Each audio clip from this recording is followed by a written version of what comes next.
Bonjour! Nous voilà partis pour une nouvelle vidéo après des mois d'absence, désolée, j'ai été occupée professionnellement parlant et je reviens vers vous avec la réponse à une question posée par un internaute qui portait sur l'intrication quantique. Alors autant vous prévenir, la personne qui est spécialisée dans ce sujet de recherche ne va strictement rien apprendre ici. Donc là, c'est une vidéo qui est réservée aux profanes, on va dire, aux esprits curieux, qui ont envie de savoir un petit peu de manière générale ce qu'est l'intrication quantique. Allez go, c'est parti. Donc ici, tout commence en 1935. À cette époque-là, la mécanique quantique, elle est bien assise, elle a des confirmations expérimentales, tout va bien, c'est même la théorie la plus riche, je vais dire, en confirmations expérimentales. Réellement, elle est exceptionnelle de ce point de vue-là. Et pourtant, il y a quelqu'un qui n'est pas content du tout avec cette mécanique quantique. Et ce quelqu'un qui n'est pas content, c'est pas n'importe qui, c'est Albert Einstein. Et il convainc deux autres collaborateurs, Boris Podolsky et Nathan Rosen, d'écrire un article qui va poser la question, est-ce que finalement la mécanique quantique, elle peut être considérée comme complète? Alors cet article-là, il fait 4 pages et vous allez voir qu'il est considéré comme la deuxième révolution de la mécanique quantique. Donc c'est quand même assez exceptionnel. Alors qu'y a-t-il dans cet article? Finalement, peu de calcul, mais une idée, à savoir que oui, on est content de la mécanique quantique, elle a des succès fulgurants, elle a des confirmations expérimentales par dizaines, mais c'est au niveau de l'interprétation que ça coince. Parce qu'il y a tout un mystère dans la mécanique quantique. Et puis, une fois qu'on abandonne ce mystère, on arrive à des calculs, et là, tout le monde est d'accord avec les calculs. Et les calculs, ils annoncent des prédictions qui sont vérifiées, tout le monde est d'accord aussi avec ça. Bon, c'est ce qui se passe en amont des calculs qui pose problème. Alors, pourquoi? Tout simplement parce que il y a une interprétation qui domine à ce moment-là, et qui va d'ailleurs bouffer toutes les autres, c'est ce qu'on appelle l'interprétation de Copenhague. Alors Copenhague, pourquoi? Parce que c'est mené par le Danois Niels Bohr. Il n'y a pas que lui, vous avez Werner Heisenberg aussi, vous avez Max Born, enfin, vous avez quand même quelques géants de la mécanique quantique qui font partie de cette école-là. On appelle ça l'école de Copenhague. Et qui vont se dire ceci, en fait, c'est une question d'interprétation de nouveau. Donc c'est tout ce qu'il y a avant les calculs. On sait qu'en physique classique, si vous voulez étudier la position d'un objet, quel qu'il soit, c'est pas compliqué. Vous avez des équations qui vous disent, à un moment précis, votre objet, il est là. Ce que j'ai écrit en danois en hommage à Niels Bohr. Les équations sont là. On peut les résoudre et à tout moment, je sais où mon objet est. Si du moins j'ai quelques compétences en mathématiques, mais c'est supposé. En mécanique quantique, ça se passe pas du tout de cette façon-là. Et là, l'interprétation, elle est probabiliste. On doit ça à Max Born. C'est-à-dire qu'on ne sait pas où se trouve la particule quantique. On ne le sait pas avant de faire une mesure. Alors, ce que je vous ai mis là, ça a l'air d'être une espèce de soleil, mais ça pourrait être une carte qui vous donne l'ensemble des positions possibles de la particule avec leur probabilité. Donc plus vous êtes dans les couleurs chaudes et plus la probabilité est grande, plus vous êtes dans les couleurs froides et plus la probabilité est mince. C'est ce qu'on va mettre en danois aussi, en disant, tiens, j'ai peut-être, si je suis dans l'orange, j'ai peut-être 20% de chance d'être là.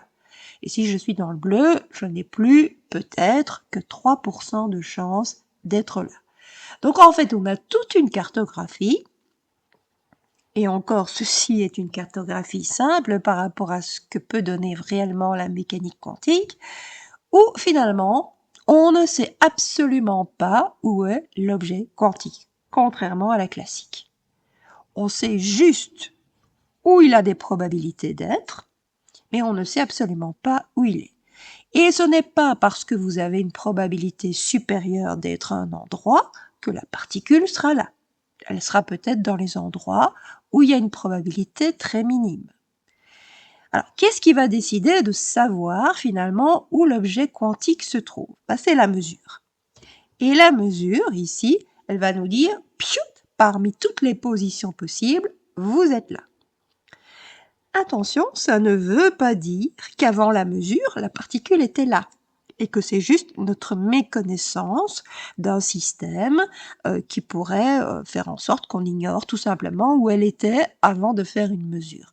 Ah non, non, non, l'interprétation de Copenhague, c'est de dire, en fait, on ne sait pas du tout où elle est.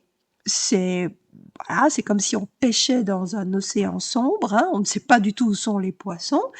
On sait peut-être qu'il y a peut-être des probabilités plus fortes d'en trouver là plutôt qu'ailleurs, mais finalement, quand on va ramener nos filets, c'était peut-être pas là où il y avait plus de probabilités de trouver nos poissons qu'on va finalement avoir une pêche heureuse. Non. Ça se passe comme ça, et c'est l'interprétation de Copenhague. C'est pas la seule à l'époque, mais c'est celle qui va prédominer, et c'est uniquement elle qu'on enseigne en fac à l'heure actuelle. Elle a gagné, elle a bouffé toutes les autres, cette interprétation-là. Donc, en gros, on ne sait absolument pas où l'objet est, ce n'est que quand on mesure qu'il y a ce qu'on appelle un effondrement de la fonction d'onde et qu'on sait alors où l'objet quantique est. Mais ça vaut pour toutes les mesures, c'est pas simplement pour la position. On est dans le flou absolu avant une mesure, et puis ce n'est qu'une fois que la mesure est effectuée que, effectivement, on peut avoir une idée plus précise de notre système quantique. Et c'est ça qui chiffonne Albert Einstein. D'ailleurs, il a eu des mots célèbres, hein. Dieu ne joue pas au dé. Oui, parce que on laisse un petit peu le hasard faire à partir du moment où l'interprétation est probabiliste. Mais aussi, j'aime penser que la Lune est là même si je ne la regarde pas. Oui, parce que ça veut dire que la regarder, c'est la mesurer finalement. Et donc, avant toute mesure, vous ne savez pas si l'objet est là, oui ou non. Vous ne savez pas où il est. Alors, évidemment, ici c'est grossi, parce que la Lune est un objet macroscopique et il y a quelque chose qui s'appelle la décohérence, qui vous dit que, attention, les objets macroscopiques ne se comportent pas comme les objets quantiques qui sont microscopiques. Donc, on est rassuré, la Lune, elle est là.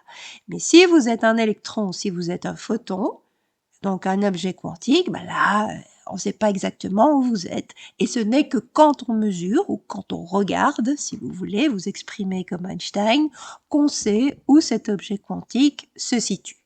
Alors, gros débat. Entre Einstein et Bohr, c'est pas le grand amour. Einstein dit Dieu ne joue pas au dé. Niels Bohr lui répond, vous savez Einstein, qui êtes-vous pour savoir ce que Dieu fait ou non? Voilà, donc c'est tout à fait courant dans le monde scientifique de s'écharper comme ça, mais là, ça a quand même lieu entre deux géants. Et donc, Einstein veut clouer le bec à Niels Bohr une fois pour toutes, et c'est l'origine de son article de 1935. Il dit, moi j'accepte tous les calculs qui suivent une mesure, forcément, là je peux que l'accepter puisqu'il y a confirmation expérimentale. Par contre, tout ce qui est en amont de la mesure, Niels Bohr, allez vous recoucher, pour moi, non. L'interprétation probabiliste, je ne l'avale pas, et ça veut dire que en amont de la mesure, il y a des choses qu'on ne connaît pas, d'où l'interrogation dans le titre. La mécanique quantique ne peut pas être complète, il y a des choses qui se passent avant la mesure. Et c'est notre ignorance qui fait en sorte qu'on dit, vous avez 20% de chance d'être là ou 3% de chance d'être ici. Voilà. Et il va prendre, Einstein, un argument qui n'est pas de considérer un seul objet quantique, mais deux. Et c'est ça qui va tout changer. Et c'est ça qui va dire en fait que soit elle est incomplète, c'est en grosso modo le résumé de l'article PR, soit la mécanique quantique est incomplète, soit elle est non locale. Alors, on va revenir à ça. Qu'est-ce que ça veut dire une théorie non locale ? C'est quelque chose qui inquiète très fort les physiciens, parce que tout est local. Alors, qu'est-ce que ça veut dire être local? Ça veut dire que l'état d'un objet ne dépend que de son environnement immédiat.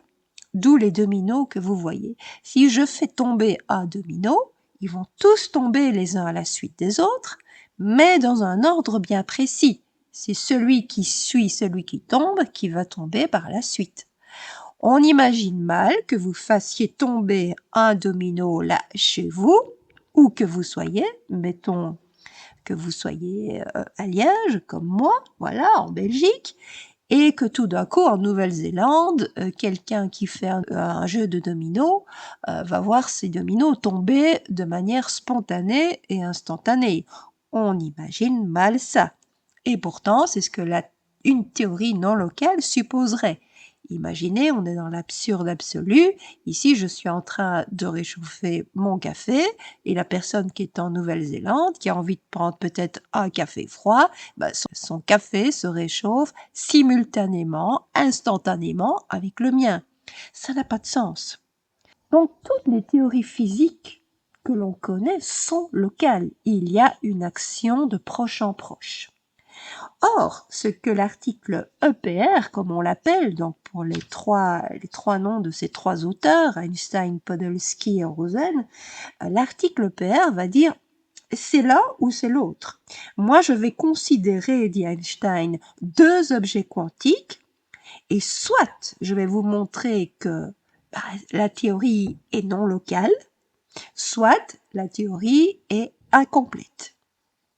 Alors bien sûr, Einstein espérait que ce soit le manque de connaissance de la mécanique quantique qui allait finalement émerger. On va voir ce qu'il en est. Mais donc, en tout cas, voilà ce qui se passe. Vous avez deux objets quantiques, deux électrons par exemple, qui à un moment donné, c'est important, vont être en contact. Alors, contact furtif, ils interagissent pendant un instant, l'un avec l'autre, et puis ils vont s'éloigner l'un de l'autre. Mais il y a eu quelque chose avant. Ils ont été en contact pendant un court instant, et puis ils s'éloignent. Eh bien, ce qui va se passer, en fait, c'est que vous avez pour le premier électron un résultat qui est connu après la mesure. C'est logique, ça. On le sait. C'est l'interprétation de Copenhague. Mais pour le deuxième, le résultat sera connu instantanément sans qu'il y ait eu aucune mesure sur ce deuxième électron. Et ça ne va pas. Alors, soit effectivement, il y a eu une action non locale. Quand vous interagissez sur l'un, il y aura une interaction immédiate et instantanée sur l'autre. Soit, au contraire, il y a eu comme une connivence entre les deux dès le départ. Et cette connivence, on ne sait pas de quoi il s'agit. C'est l'argument d'Einstein. Il manque quelque chose, il y a eu une espèce de connivence entre les deux dès le départ, et c'est pour ça que le résultat de la deuxième particule est connu avant toute mesure. Niels Bohr est ébranlé par cet argument EPR. Il n'y avait pas forcément pensé, il va y réfléchir, et pour lui, il n'en démord pas. C'est l'interprétation probabiliste qui doit dominer. La mécanique quantique, elle est complète.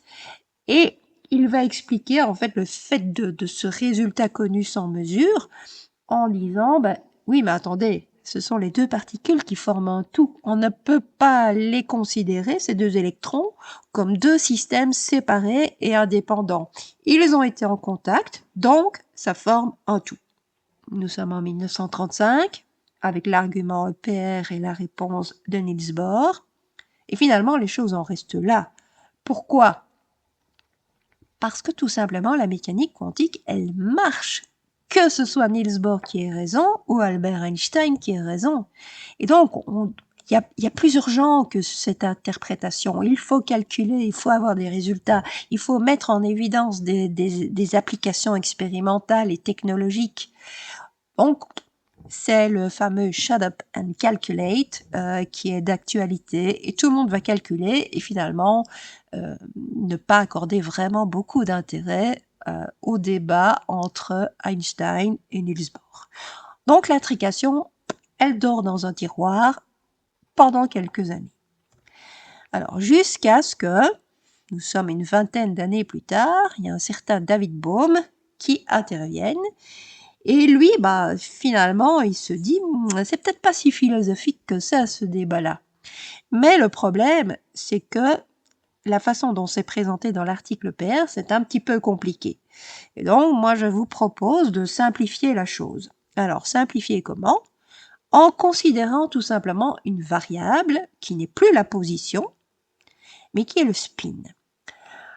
Pourquoi? Parce que la position, elle peut prendre toutes les valeurs possibles et imaginables. Tandis que le spin d'un électron, il peut prendre juste 2 valeurs.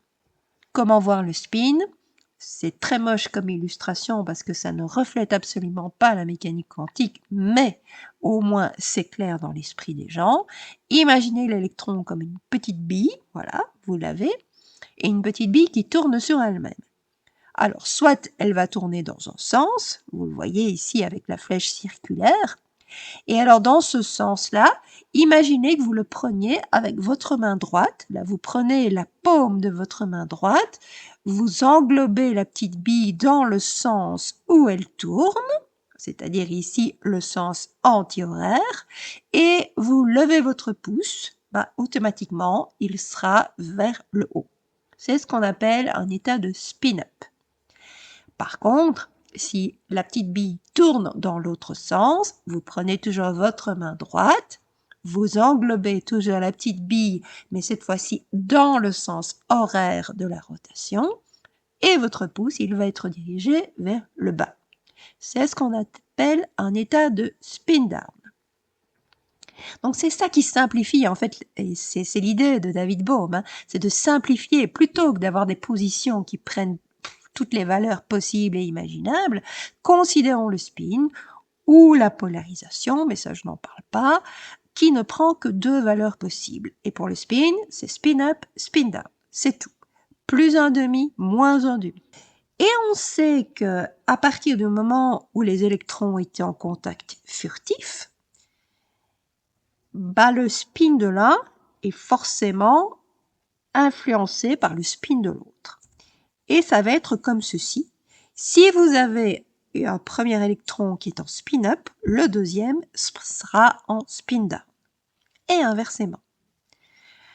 Donc si le premier est en spin-down, le deuxième sera en spin-up. C'est toujours spin-up, spin-down. À partir du moment où vous avez une paire d'électrons. Et c'est une corrélation qui est parfaite. Alors, c'est un petit peu inquiétant, je vais dire, parce que imaginez une situation dans la vie de tous les jours où vous êtes 2 personnes dans des pièces séparées, par exemple, vous jouez à pile et à face, vous avez chacun une pièce de monnaie dans la main, et vous tirez votre pièce, chacun dans votre pièce de monnaie, chacun dans votre pièce de séjour. Et si la première personne fait pile, la deuxième personne fera face. Si la première personne fait face, la deuxième personne fera pile. Et c'est 100% comme ça. Donc c'est ce qu'on appelle une corrélation, ou plutôt une anticorrélation ici, parfaite. Il n'y a pas de temps en temps des pile-pile, face-face, non, c'est pile-face, face-pile, tout le temps, c'est chaque fois opposé. C'est pareil pour les 2 électrons, spin-up, spin-down, ou spin-down, spin-up. Je vais avoir besoin pour la suite de quelque chose d'un petit peu plus mathématique. C'est cette matrice-là, matrice de spin dans n'importe quelle direction. Alors elle fait référence aux coordonnées sphériques. Donc vous avez 2 angles ici, θ par rapport à la verticale et puis φ dans le plan horizontal. Et puis vous considérez une matrice sigma n, matrice de dimension 2, qui est donc définie comme vous le voyez ici sous vos yeux émerveillés. Alors, d'où sort-elle cette matrice-là? Pour des angles bien particuliers, vous allez retrouver les matrices de Pauli. Donc, si je prends θ est égal à pi demi et phi est égal à 0, les exponentiels s'en vont, il vous reste uniquement les cosinus et les sinus. Et pour pi demi, le cosinus s'en va et il vous reste simplement 1 demi avec des 1 sur l'antidiagonale. Ça, c'est la première matrice de Pauli qu'on appelle sigma 1. Pour une autre valeur, θ est égal à pi demi, phi est égal à pi demi, vous allez avoir la deuxième matrice de Pauli avec moins i et plus i sur l'antidiagonale. Et enfin, pour θ est égal à 0, θ égale à 0, nous sommes à la verticale. θ égale à 0, ça veut dire que vous n'avez plus que des éléments sur la diagonale, seul le cosinus survit, et vous avez 1 et moins 1 sur la diagonale. C'est la troisième matrice de Pauli. Comment va-t-on mettre en évidence les états propres de cette matrice-là? Ils peuvent avoir deux valeurs, puisque nous sommes face au spin de l'électron. Spin up, c'est valeur plus 1,5. Spin down, c'est valeur moins 1,5. Donc, si je considère le spin up, ici, je demande une valeur propre égale à plus 1,5. Et c'est un bête exercice, je vais dire, de calcul matriciel, recherche de valeurs propres et vecteurs propres. Et vous avez un vecteur propre, alors, qui est le k psi, qui sera donné avec ces deux composantes, cosinus de θ demi, sinus de θ demi, exponentielle de i phi. Alors, pourquoi je fais autant de maths tout d'un coup? Parce que la probabilité d'être de spin-up va être donnée par la première composante de cette fonction d'onde-là.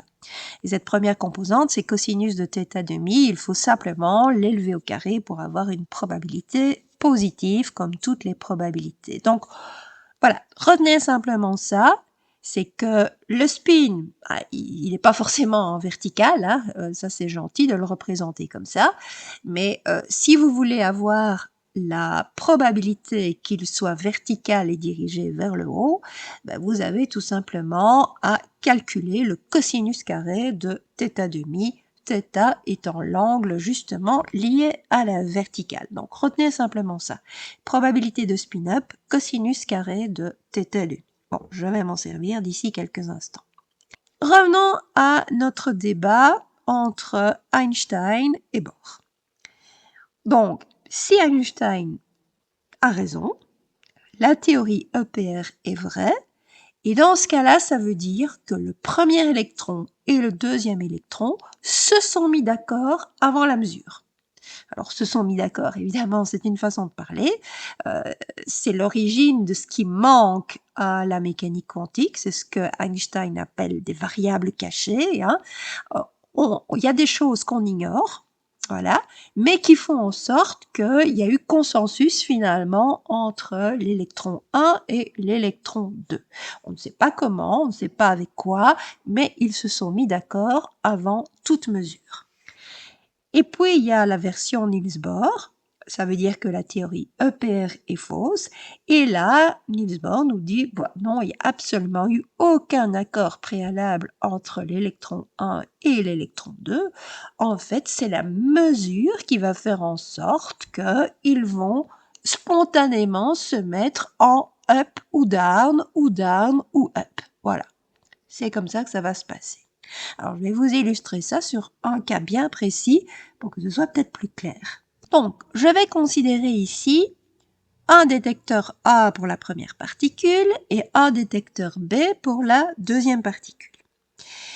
Et le détecteur peut mesurer le spin de notre électron dans trois directions différentes. Vous voyez les directions là, 1, 2, 3, en sachant qu'il y a un angle de 120 degrés à chaque fois entre les trois directions. Pourquoi trois directions? C'est ça qui va vous faire comprendre en fait. Donc c'est une expérience de pensée ici, on n'est pas en train de le faire, mais imaginons. Donc j'ai deux électrons, un va être mesuré par le détecteur A et ça peut être mesuré dans trois directions différentes avec un angle de 120 degrés entre chaque direction et pareil pour l'électron B. Bon. Mettons maintenant, imaginons que la théorie EPR soit vraie. Ils se sont donc mis d'accord, les deux électrons, ce que j'ai appelé la particule A et la particule B. Et imaginons que le plan d'accord sera les gars, qu'on soit dans la direction 1, dans la direction 2 ou dans la direction 3, moi, le premier électron, je vais être en spin-up, et toi, le deuxième électron, tu vas être en spin-down. C'est ce que j'ai noté avec les flèches, là, vous voyez. Donc, qu'il soit mesuré dans la direction 1, 2 ou 3, l'électron 1 sera toujours en spin-up, d'où la flèche en haut. L'électron B, le deuxième électron, sera forcément dans le spin-down. Voilà. Alors, si on compte ici tout ce qui va se passer. Donc, imaginons que le premier électron soit mesuré dans la direction 1, mais le deuxième électron aussi. Ben, regardez les flèches, il y a un spin-up, un spin-down. Imaginons que le premier électron soit mesuré dans la direction 1, c'est le hasard, hein, ça qui décide, et le deuxième électron dans la direction 2. Ben, regardez les flèches dans le petit tableau ici, le premier petit tableau au-dessus, vous allez avoir spin-up, spin-down.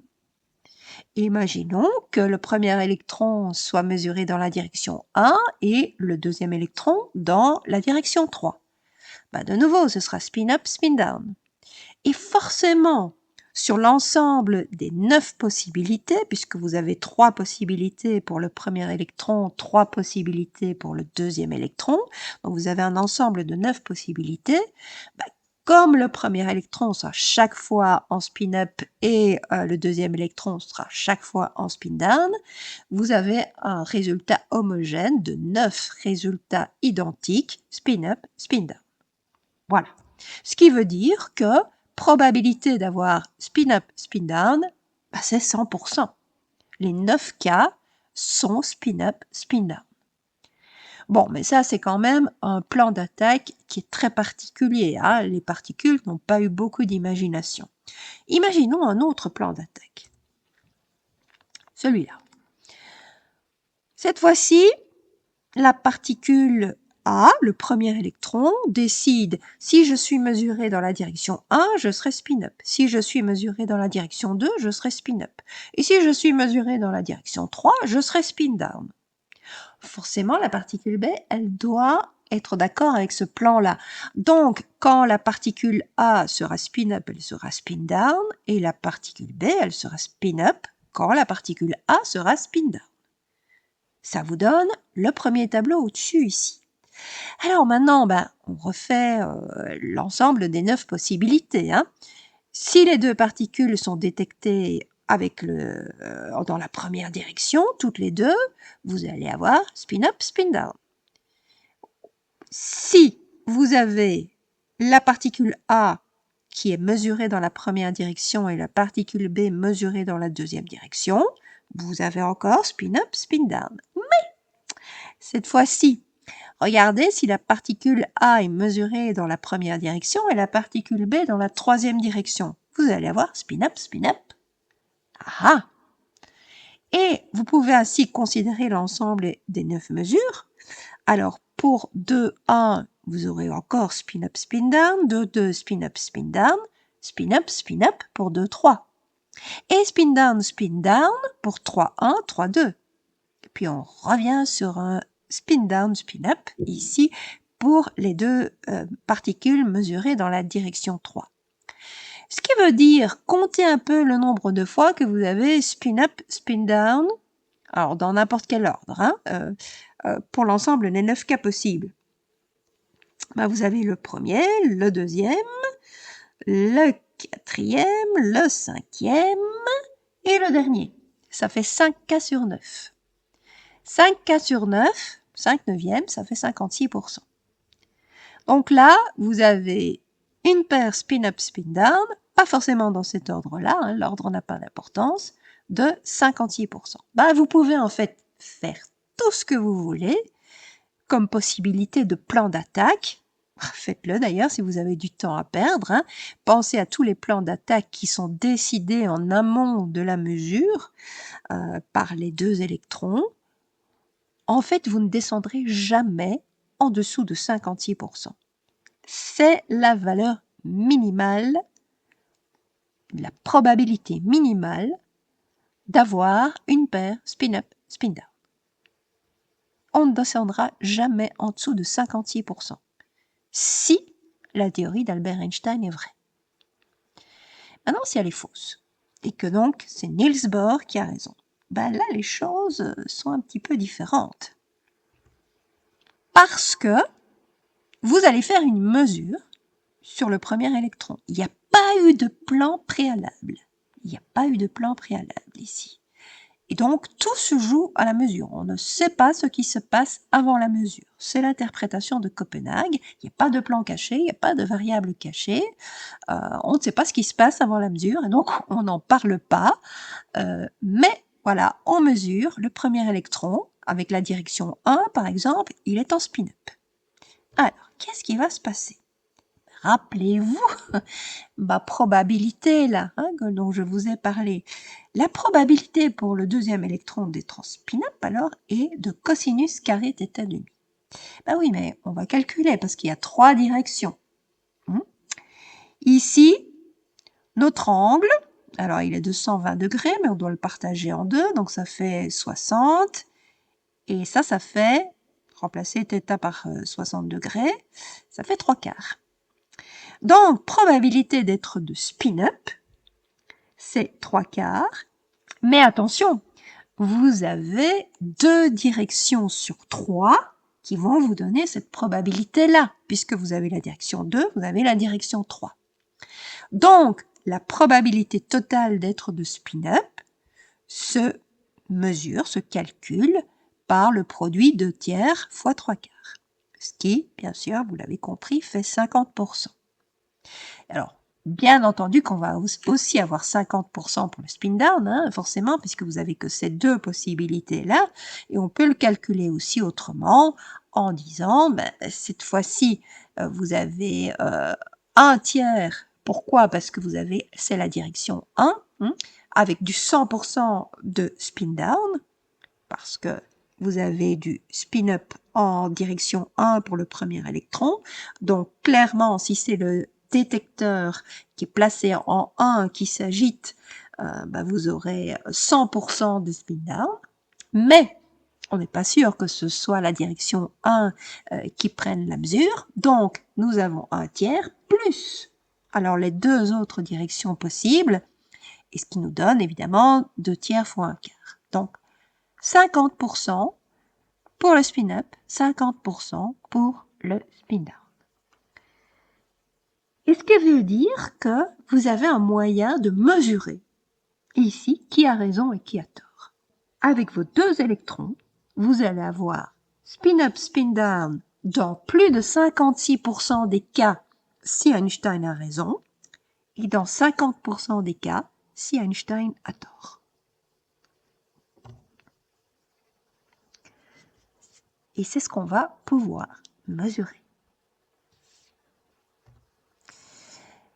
Alors en plus, je vous ai parlé de David Bohm, qui est un des rares à s'inquiéter de ça en nous proposant de considérer le spin, parce qu'au moins, vous voyez, c'est facile, on a des nombres à notre disposition pour pouvoir revenir sur l'argument EPR, mais il n'y a pas que David Bohm, il y a le physicien nord-irlandais John Bell. Alors, je ne vais pas parler de son inégalité qui est assez compliquée à mettre en évidence, simplement peut-être vous illustrer sur un petit exemple, mais par un simple formalisme mathématique qui fait appel à la logique, tout simplement. Vous avez un événement A, vous avez un événement B, vous avez un événement C, et vous avez les non-événements B bar, C bar. Voilà. Et en 1964, John Bell met en évidence cette inégalité qui est, ma foi, assez simple, et en plus, vous pouvez l'illustrer très facilement sur des diagrammes de Venn, donc les beaux cercles là que je vous ai dessinés. Donc, vous avez 3 événements, A, B, C.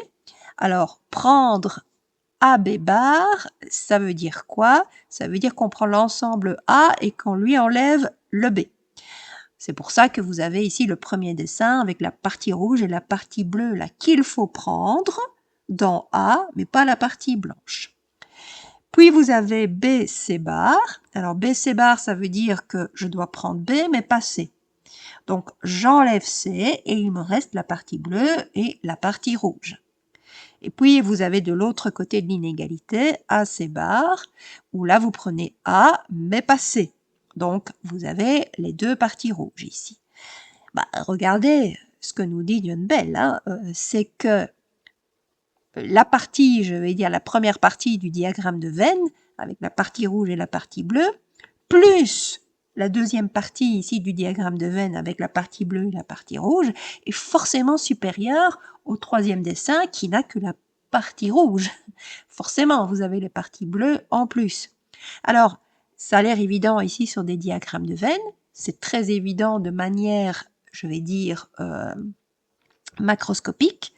Par contre, au niveau des spins, c'est peut-être moins évident. Et par exemple, on peut se donner ici pour le premier électron, lui créer 3 événements. Par exemple, hein, ce sont vraiment des exemples, on peut prendre tous les événements qu'on peut imaginer. Donc l'événement A, par exemple, ce serait le spin est down dans la direction Z. L'événement B, ce serait le spin est up dans une direction caractérisée par un angle θ égale à 135 degrés et phi est égal à 0 degré. Et l'événement C, le spin est up dans la direction X. Et chaque fois, alors vous avez une matrice sigma n à ajuster. Donc par exemple, je vous ai mis la matrice sigma n pour l'événement B. Et il y a moyen, alors en faisant de certains produits matriciels que je ne prends pas ici, de déterminer la probabilité d'avoir effectivement l'événement AB bar, l'événement BC bar et l'événement AC bar. Ben, pour ces événements-ci, par exemple, ça se fait à l'aide de projecteurs. C'est pour ça que c'est traumateur, je vais dire, que pour que ça intervienne dans cette vidéo-ci. Mais on peut montrer, par exemple, que la probabilité de AB bar, ce sera 15%.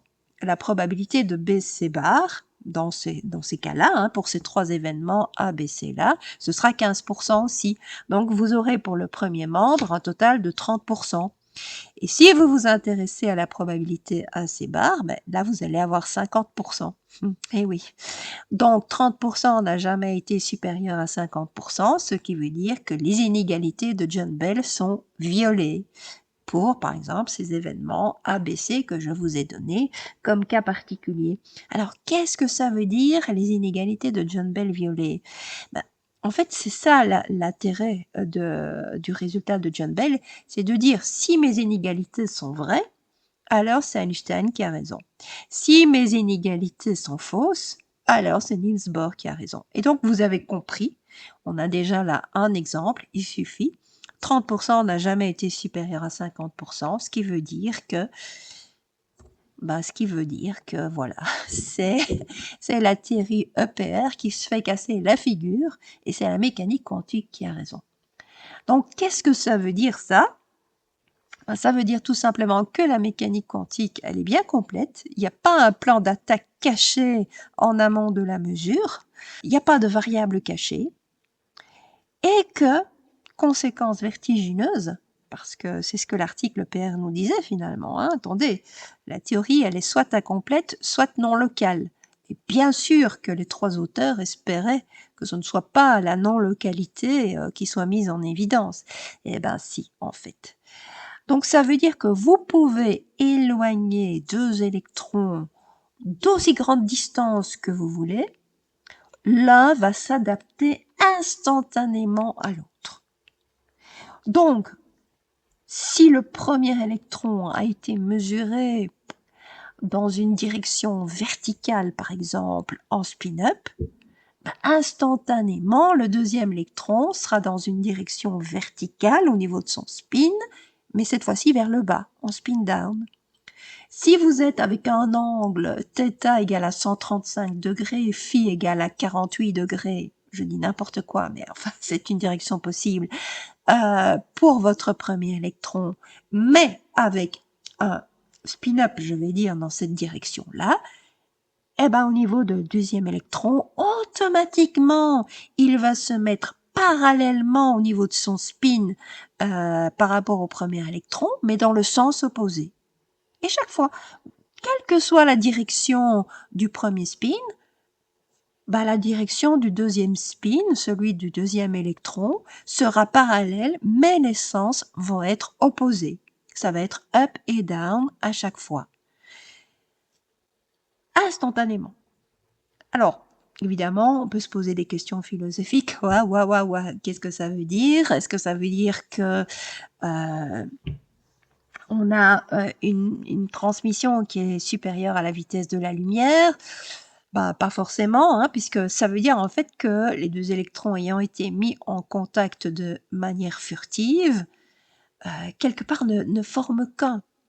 Mais c'est quand même, d'un point de vue philosophique, assez perturbant de se dire j'ai beau être à 30 kilomètres de mon frère l'électron avec qui j'ai été en contact un court instant, je reste en contact avec lui et je vais m'adapter instantanément à ce que lui fait. Donc, pour vous reprendre l'histoire de pile ou face, imaginez, donc, ça veut dire que nos deux pièces se mettent en contact furtif l'une avec l'autre, et puis on s'éloigne tout simplement, imaginons. Donc, je fais ça, voilà, je fais ça avec mon homme, par exemple, on fait pile ou face, et voilà, on met nos pièces l'une contre l'autre, et puis lui s'en va en Nouvelle-Zélande, moi je reste en Belgique, et je décide de jouer à pile ou face. Tiens, en pensant à lui, hop, j'efface, et ben sa pièce à lui se met automatiquement sur pile.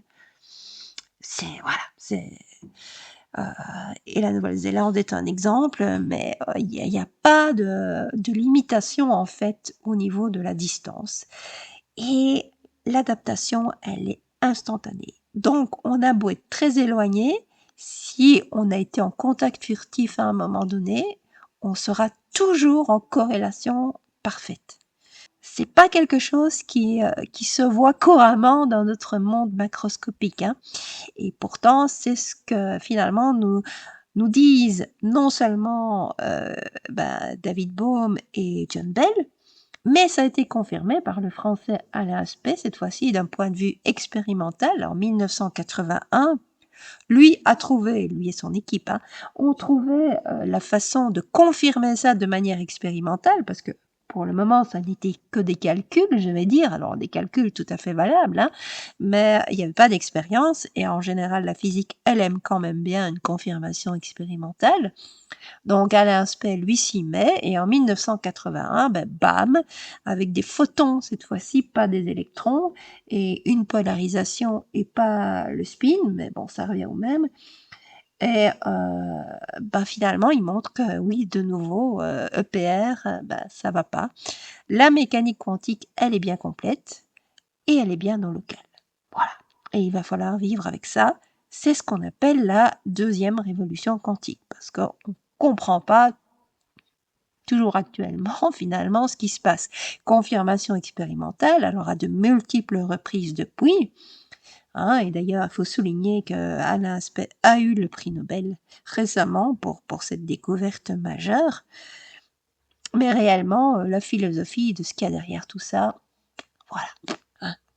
Eh ben, c'est sur ces petites questions là profondes que je vous laisse. Je vous remercie beaucoup pour votre attention. Voilà. J'espère que l'intrication est un petit peu plus claire maintenant. Donc, c'est vraiment cette corrélation parfaite et instantanée entre deux objets microscopiques, aussi éloignés soient-ils l'un de l'autre, pourvu qu'ils aient été en contact furtif l'un avec l'autre au départ. Voilà. C'est ça, l'intrication. Constatation, confirmation, compréhension, ça, point d'interrogation.